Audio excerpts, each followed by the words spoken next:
Vamos imaginar a seguinte situação. Encontrar o grande amor de uma vida. Aquela coisa de cinema, né? Exato. Os olhares se cruzam, o mundo parece que, sei lá, para de girar e, de repente, o universo inteiro faz absoluto sentido.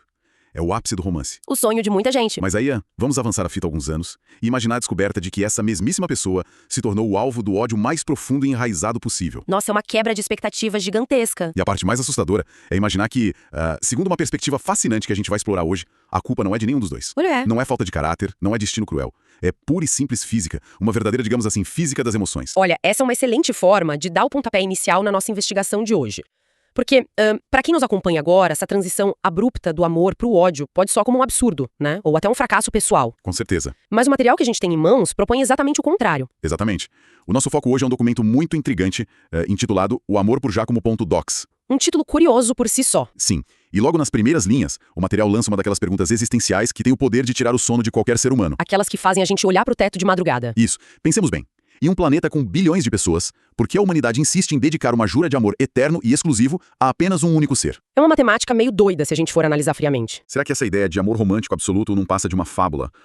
Uma invenção brilhante da nossa própria mente, que no fim das contas só serve para roubar nossa paz e gerar ansiedade? E é crucial a gente estabelecer as regras do jogo para esta análise aprofundada. O nosso objetivo aqui não é fornecer conselhos matrimoniais, sabe? Nem ditar cartilhas de como as pessoas devem se relacionar. Até porque a gente nem teria essa pretensão. Exato. O que vamos fazer é dissecar as engrenagens dessa filosofia proposta no documento. É uma visão que mistura conceitos de evolução espiritual, reflexões filosóficas profundas e essa mecânica vibracional que chamamos de física das emoções. É um prato cheio. É uma desconstrução total do que o senso comum e a cultura pop ensinaram sobre o afeto ao longo dos séculos. Então vamos direto ao ponto onde, segundo o material, a humanidade comete o seu primeiro e mais grave erro. O ponto de partida do problema. O grande tropeço é tratar o amor como mágica.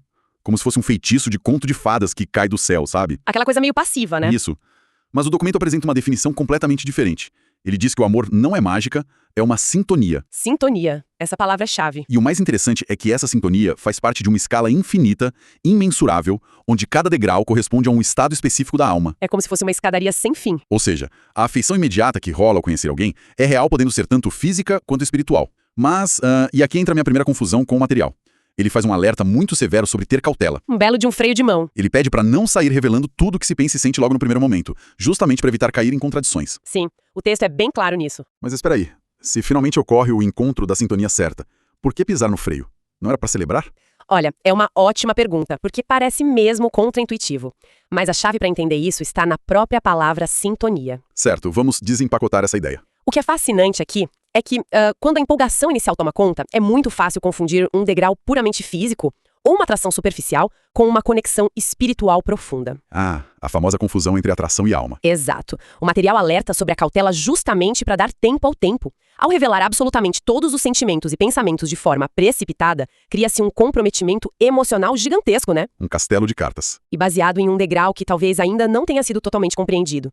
E quando a poeira baixa e a verdadeira frequência de ambos se revela, surgem as contradições. É aí que a paz é roubada. Caramba, o deslumbramento inicial simplesmente nubla a percepção real de onde cada um está nessa escada infinita. Deixa eu tentar visualizar isso como uma analogia que me veio agora. Manda. Esqueçamos aquela ideia clássica de procurar uma gêmea perfeita, tipo quem caça uma agulha específica num palheiro do tamanho do mundo. Uma busca bem cansativa. A sensação que esse texto me passa é muito mais parecida com o ato de girar o botão daqueles rádios analógicos antigos, sabe? Nossa, sim, o dial do rádio. Estamos ali girando o dial devagarzinho, passando por várias frequências. De repente, pega um sinal. A música toca alto, a empolgação bate e a gente aumenta o volume no máximo. E acha que encontrou a rádio perfeita. Só pra descobrir, 10 segundos depois, que era só uma interferência passageira e a música se transforma num chiado insuportável. É frustrante demais. A cautela seria, então, escutar a estação por um tempo antes de comprar o rádio inteiro. Olha, a analogia do rádio é irretocável. É exatamente essa a mecânica. E o mais libertador dessa perspectiva é a remoção do peso do destino final. Como assim? O romantismo tradicional trata o amor como a linha de chegada, o famoso "e viveram felizes para sempre".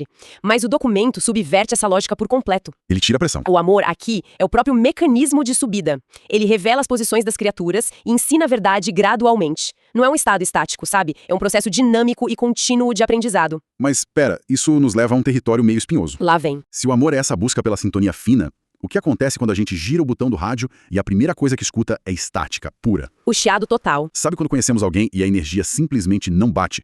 Aquela antipatia instantânea, de graça. Nossa, quem nunca? A abordagem que o material traz para a antipatia me deixou de queixo caído, porque ele diz que sentir antipatia à primeira vista não é motivo para sentir culpa. É um alívio ouvir isso. Pelo contrário, o texto diz que é um alarme de incêndio interno. É um aviso claro sobre o que está acontecendo dentro da nossa própria cabeça e do nosso próprio coração. Sim, esses conflitos são descritos como normas de despertamento. E a orientação é literal.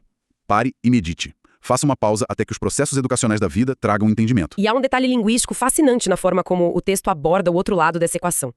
O documento orienta a não culpar as pessoas que causam essa antipatia, chamando-as de entidades mal informadas sobre a verdade. Entidades mal informadas, eu adorei esse termo. É genial, porque retira todo o peso moralizante da situação, né? A pessoa que causa repulsa não é necessariamente vil ou perversa. Ela é apenas alguém que, assim como quem sente a antipatia, está meio que tateando no escuro, buscando a verdade para se libertar das próprias incompreensões. Mas calma, deixa eu fazer o papel de advogado do diabo aqui, porque isso vai contra tudo que se prega hoje em dia. Vai fundo. A tendência moderna é extirpar qualquer fonte de desconforto na velocidade da luz. A regra social atual dita que se alguém causou antipatia, o instinto correto é dar unfollow, bloquear, cancelar e já rotular como pessoa tóxica. É a cultura do cancelamento imediato. A gente é ensinado a construir muros de concreto armado ao menor sinal de estática, mas esse documento pede para não culpar a pessoa e ainda sentar para meditar. Isso não soa como uma desculpa para aceitar mau comportamento alheio? É uma ponderação perfeitamente válida e é justamente onde muita gente se confunde ao ler textos dessa natureza. Mas a gente precisa entender o mecanismo do espelho que o material propõe. O espelho? Sim, o texto não está dizendo para conviver passivamente com abusos ou abraçar o sofrimento gratuito, de jeito nenhum. O que a física das emoções sugere é que a antipatia funciona estritamente como um reflexo. Ah, entendi. O incômodo agudo em relação ao outro ilumina uma área não resolvida na nossa própria intimidade. A pausa para meditação não é para justificar as falhas do outro, mas para entender por que aquela frequência específica causou tanta dor no nosso próprio receptor de rádio. É olhar para o próprio umbigo antes de apontar o dedo. Exato. É usar o desconforto como ferramenta de mudança íntima, entendendo que a longo prazo, o destino final de todos os seres é amar e confraternizar com todos os reinos da natureza. A regra central do texto é amar a Deus em todas as coisas. E, claro, a vida responde na exata mesma medida. É quase como se o desconforto fosse um dever de casa obrigatório que o universo passa, e enquanto a lição não é aprendida, a matéria continua caindo na prova. Exatamente isso. Mas é aqui que a coisa fica realmente interessante. O que você notou? Porque a dedução lógica seria pensar, bom, se a antipatia é o alarme de incêndio pedindo reflexão, então aquela paixão ardente, o famoso amor à primeira vista que queima como um vulcão, deve ser o sinal verde definitivo para o sucesso, certo? Parece fazer sentido. Mas o texto joga um balde de água fria gigantesco nisso. O alerta é claríssimo. Até o amor à primeira vista precisa de moderação. E não é pouca moderação, não. O documento afirma com todas as letras que as paixões ardentes vêm de, adivinha só, fontes mal informadas. E pior, que paixões desenfreadas nascem puramente da matéria, e por causa disso, exigem modificações. É um soco no estômago do romantismo. Isso destrói uns 90% de toda a produção cultural do Ocidente. A gente glorifica o perder a cabeça por alguém. Como assim a paixão arrebatadora é ruim? O choque é inevitável mesmo, pois vai na contramão de Hollywood inteira. Mas a gente precisa entender o porquê dessa afirmação dentro dessa física que estamos analisando. Explica pra gente. O documento não diz que a paixão é um mal absoluto a ser extirpado, mas a classifica como um fenômeno da matéria, o que significa que ela é volátil, instável e efêmera por natureza. A matéria vive em constante atrito, né? Em constante combustão. Faz sentido. O fogo queima rápido. Por isso, a paixão desenfreada precisa ser refinada, precisa ser modificada, como o texto aponta. Em contraste absoluto a isso, surge a figura do que o material chama de homem elevado. E como é esse homem elevado? É descrito como alguém sereno em tudo que pensa e faz. A serenidade é a verdadeira métrica do sucesso espiritual aqui. A paixão queima e consome. A serenidade ilumina e constrói de forma sustentável. O amor maduro não é caótico, ele é perfeitamente equilibrado. Uau! E essa conexão com a matéria serve como a ponte perfeita para a tese mais pesada de toda a nossa investigação de hoje. A virada de chave. É aqui que o documento separa o que é eterno do que é efêmero, explicando exatamente como e por que o amor pode se transformar em ódio. Aquela questão lá do começo. Vamos mergulhar nessa mecânica. O texto parte da premissa de que tudo vem do espírito. E apenas o espírito, enquanto encarnado, tem a capacidade real de amar ou de odiar. Certo. Quando ocorre a desencarnação, ou seja, quando o corpo físico fica para trás, a matéria simplesmente se funde com a própria matéria. E, segundo o autor, ela faz isso em busca de grandeza, com os elementos buscando seus iguais. Sim, é uma atração física literal. E aqui entra o pulo do gato. O documento afirma que existe antipatia até mesmo na própria matéria, entre elementos que vibram em ordens diferentes. Frequências que não batem. É por conta desse choque vibracional que pessoas que juravam amor eterno podem subitamente passar a se odiar com todas as forças. Exatamente. Se conectarmos isso com um panorama geral, entender como a matéria busca a grandeza ajuda a decifrar esse enigma. A matéria tende a se aglomerar, a se proteger, criando instintos de posse, território e exclusividade. Tudo que gera conflito. Quando duas pessoas estão se relacionando predominantemente nessa frequência material e não na frequência serena do espírito, qualquer desalinhamento gera uma fricção insuportável. É a tal da desarmonia vibracional que transforma o que parecia amor num ódio visceral. Deixa eu trazer isso para um exemplo prático para ver se faz sentido. Vamos lá. Vamos pensar em química básica, tipo água e óleo. Clássico. Quando a gente coloca os dois no mesmo copo, rola uma antipatia imediata. Eles se repelem, mas não existe um rancor moral ali, certo? Nenhuma intenção ruim. O óleo não acorda de manhã pensando, nossa, como eu odeio a água, vou arruinar o dia dela. Não há maldade. Eles simplesmente vibram em densidades estruturais e químicas completamente diferentes e por isso não se misturam. Perfeito. Então, quando um relacionamento desmorona e vira ódio, o documento sugere que, no fundo, é apenas um desastre químico e vibracional temporário. Não é um fracasso ético. Olha, essa metáfora da química é brilhante e ilustra o ponto com perfeição. Não há falha ética na repulsa entre água e óleo. Há apenas naturezas momentaneamente incompatíveis. E o documento aplica essa exata lógica estrutural para as relações humanas. Que alívio pensar assim. É por isso que o texto introduz uma escala de tempo que desafia a nossa percepção apressada. A fonte afirma de maneira taxativa que esse ódio é puramente transitório. Transitório? Com o passar de milênios, e a ênfase na palavra milênios é fundamental aqui, com a evolução e a compreensão da vida, essas mesmas criaturas que se odiaram voltarão a se amar eternamente. Milênios é muito tempo. Sim, mas a conclusão não deixa margem para dúvidas. O ódio é uma condição temporária de ignorância, enquanto o amor é eterno em tudo que existe. O ódio não é o oposto irremediável do amor, sabe? É só uma fase aguda de miopia espiritual que o tempo, infalivelmente, curará. Nossa, uma escala de tempo em milênios faz aquele drama épico de fim de relacionamento parecer literalmente do tamanho de um átomo, não é? Coloca tudo em perspectiva. Mas aí entra o grande desafio de quem está nos ouvindo agora. Como é que a gente aplica uma visão filosófica e milenar gigantescas dessas na bagunça do dia a dia? A teoria na prática. Porque, na prática, a vida é feita de expectativas quebradas, corações partidos e desilusões dolorosas. Para resolver essa equação, o documento traz uma ferramenta poderosa e usa uma referência clássica. O texto faz uma citação bem específica. Ele cita o Novo Testamento, mais especificamente o Evangelho de João, capítulo 5, versículo 3, que diz o seguinte: nestes jaziam uma multidão de enfermos, cegos, coxos e paralíticos. É uma imagem bem forte. Muito forte. E vale destacar que o material não usa essa citação bíblica como uma ameaça dogmática ou uma pregação religiosa para converter ninguém. Sim, é importante frisar isso. A utilização é puramente como uma metáfora psicológica e vibracional de altíssima precisão. Exato. E a interpretação que o autor dá para essa multidão de enfermos é genial. Ele diz que, quando estamos na vibração do ódio, todos nós, sem exceção, somos esses cegos, coxos e paralíticos. Adoecemos por dentro. Mas, através do amor e da simpatia, sentimentos que o texto associa à figura curadora de Jesus, todos se curam dessas enfermidades metafóricas e passam a viver nas linhas da perfeita harmonia. É uma transição de estado. A tese é que todos os acontecimentos contraditórios, todas as desilusões que nos fazem chorar, são mecanismos estritamente necessários. Eles existem para nos educar e nos conduzir quase que à força para a região do amor. Isso levanta uma questão importante. Se analisarmos bem as enfermidades citadas, a cegueira, a claudicação, a paralisia, elas representam perfeitamente o impacto do ódio na jornada humana. Como assim? O ódio cega a pessoa para a verdade, impede de caminhar com as próprias pernas e paralisa completamente qualquer avanço na tal escada infinita da evolução. Ficar preso no ódio é literalmente estagnar. Ficar paralisado mesmo. Por outro lado, a sintonia do amor é o motor que permite o movimento.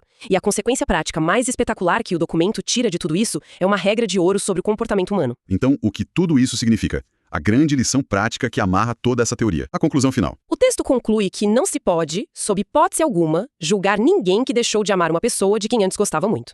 Os chamados espíritos elevados conhecem toda essa física das emoções, conhecem a volatilidade da matéria e a escala dos milênios, e justamente por saberem de tudo isso, eles não julgam. O não julgamento como prova de elevação. O documento encerra brilhantemente com a saudação paz e bem.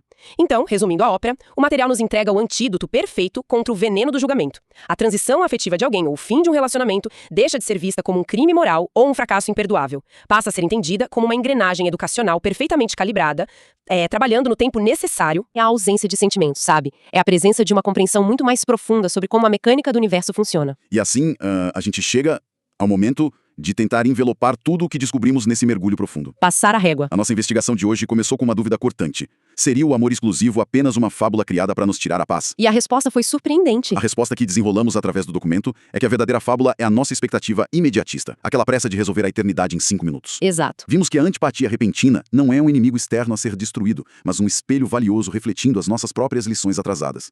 Descobrimos, para o desespero de muitos românticos, que a paixão desenfreada é muitas vezes apenas a estática barulhenta da matéria clamando pela cura da serenidade. Uma estática que precisa de ajuste fino. Entendemos a física maravilhosa de que o ódio não é uma sentença de morte, mas uma ignorância química e temporária diluída na escala dos milênios. E, finalmente, Que o amor sereno, aquele que compreende e não julga, é a única frequência de rádio que nunca sai do ar. É a única coisa eterna em tudo que existe. É um convite belíssimo para trocarmos as lentes através das quais a gente enxerga o comportamento humano. E para amarrar tudo que discutimos, eu gostaria de deixar uma provocação final apenas expandindo a exata lógica que o texto nos ofereceu até aqui. Por favor. Se assumirmos como verdade essa física das emoções, se entendermos que cada pessoa que cruza o nosso caminho diário, especialmente aquele colega que instantaneamente nos causa irritação, ou o desconhecido que nos desperta antipatia imediata, se a gente entender que eles não são de forma alguma um obstáculo, mas sim um degrau estrutural e absolutamente indispensável em uma escada infinita de aprendizado sobre nós mesmos, de que maneira exata isso muda a postura com a qual a gente vai entrar amanhã de manhã em uma sala cheia de pessoas desconhecidas? Uau! É com essa reflexão incômoda e necessária que encerramos a nossa investigação de hoje. Fica o desafio de olhar para o próprio rádio interno antes de reclamar da estática do mundo. Agradecemos imensamente a companhia e a curiosidade de quem esteve do outro lado dos fones de ouvido durante esse exercício mental profundo. Que as ideias debatidas hoje tragam novos ares para antigas certezas e, quem sabe, um pouco mais daquela tão desejada serenidade. A gente se encontra na próxima análise aprofundada. Paz e bem.